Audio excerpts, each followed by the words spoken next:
In Atlanta Season 1, Episode 5, we follow Ern and Al at a celebrity event. In this episode, we see the silliness of celebrities, how people have roles, and how fickle everyone is with celebrities, building off what we saw in Episode 2.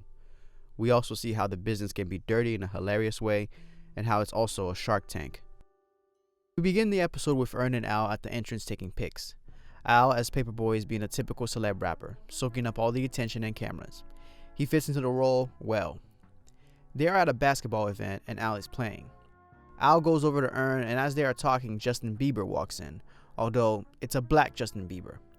I'm assuming this is just another surreal, weird, and quirky tweak of Atlanta, cause I don't know what this could possibly mean other than absurdity. This Justin Bieber represents the old Justin.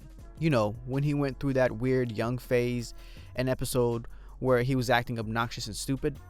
But everyone forgave him and just let it be, even though everyone knows we would be tripping if we saw anyone do these things in real life and weren't famous. Once again, showing our hypocrisy as humans. Remember in episode 2 when the security guard came up to Al and tried to get a pic with him because he was famous, and he disregarded the fact that Al was in jail specifically for shooting someone? I mean, he might have not known, but still, he's in jail and therefore he must have done something bad. Even though this is the case, he overlooks this because he's famous. Same with the single mom that comes on him later on, or at least I hope she was single with the way she was all up on him when she found out that he was Paperboy. This episode will double down on this topic. Justin is an asshole, just like the real one when he went through his teenage obnoxious phase, and we'll see more of this as the episode goes on.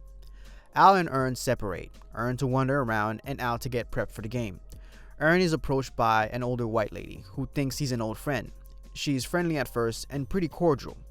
She invites Ern to tag along, and they end up in a networking event that's pretty high level because the security guard asks for a badge, but the woman just simply tells him they wouldn't wear something so silly, and he lets them in anyways. She's not wearing one either, but her sheer confidence and swagger convinces him, and since Ern is with her, he assumes the same for him as well and lets them both in. They both go in, and Ern gets to network with a lot of people he wouldn't have had the opportunity to do so with. After a while, at a small bar, Ern is confronted by her for the things the man he's been mistaken for supposedly did. She goes all tiger on this nigga and tells him she'll destroy him for his betrayals, him not returning her calls, and how he undersold her and how he got her fired from her job. She's in a bad place for the past 3 years, to be specific, as she puts it, and she might have not even been invited to that event but just rolled in based off of rep and past years or seniority, who knows. She decides that she will ruin him and, in her own words, make sure he dies homeless. This part shows how deadly and treacherous the industry can be.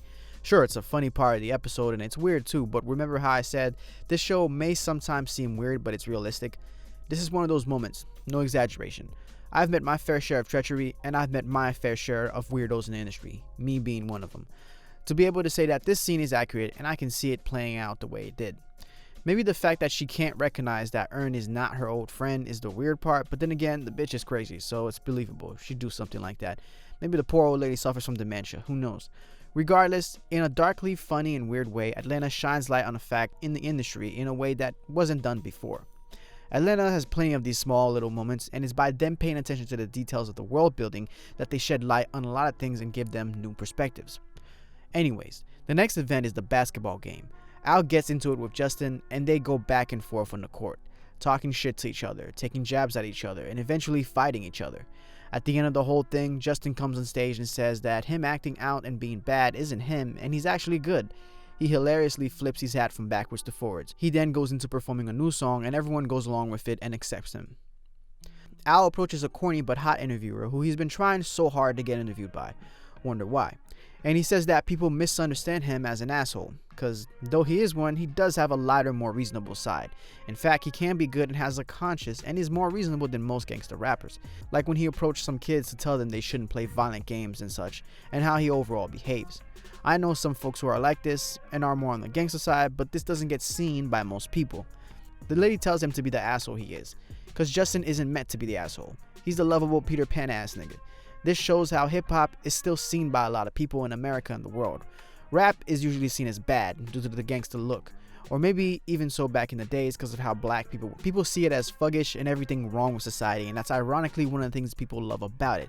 It's unapologetic and masculine, but people will blame it for everything when something bad happens, which is only natural because it's seen as the bad influence the way rock or jazz were before it, when they first came out, right? People always blame new genres. Maybe it's a generational old head thing. Think about it though. Most of the pop artists, when they want to go quote unquote bad, go to rap. Miley Cyrus and Justin Bieber did this, and as soon as they wanted to be good again or be welcome to the opening graces of sweet old America and the world, they denounced hip hop and said it was a bad phase and that they are over it now. Miley Cyrus did the same thing. Miley Cyrus did this to the most extreme. She was so famous for being bad, she even had a porn star version of herself. Miley May made her whole career off of Miley Cyrus's and her shenanigans and her imitating her. Although most celebs or most things usually have a porn version of themselves, I guess Rule 34 type shit, but you get the point. The drugs and all the bad shit they did or sung and rapped about was due to hip hop, even though every genre is filled with junkies and crazy people. It's not one genre and it never is. Artists in general have a tendency to be rule breakers and bad, but the world pins it on rap, and to be fair, we are partly to blame. I mean, we do support a lot of this stupid shit, and it's normal. I can talk more on this on another video, but you get the point. And Justin was hanging out with a lot of rappers like Lil Twist too, who's falling off the deep end last time I checked. Hope he gets better and gets help. Either way, this is something that people do a lot and pin on hip hop a lot. Even though not all of hip hop is this way. Plenty of wholesome good rap. I mean, there's freaking Christian rap for crying out loud. Even though most of the music that comes from that subgenre is trash, it's still there as an alternative and proof that the stigma rap gets is unjust. But the world is partly and initially like that. Unjust. The next thing to see is the fickleness of people and how stupid we can be with celebrities and celebrity worship. I mean, think about it. The way we treat celebrities is insane, and it's only now the general public is starting to realize this. However slow. Justin does a lot of douchey shit and acts generally like a dickhead, but everyone is quick to forgive him, partly due to him saying it was rap's fault, and the acceptance of that due to how they see rap. People gloss over his wrongdoings, and even when he does them, people don't care, because he's famous and he's a sweetheart. Perhaps the fact that Atlanta makes him black and not white shows that race doesn't play into it. Maybe that's what they were doing. Maybe that's what they were going for and what they were getting at.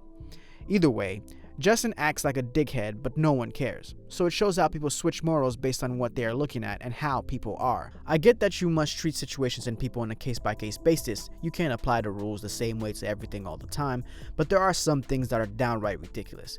If a normal kid did the things Justin did, we'd go crazy. But since it's Justin, we give him a pass and forgive him easily. This is how we are as humans, fickle and hypocritical.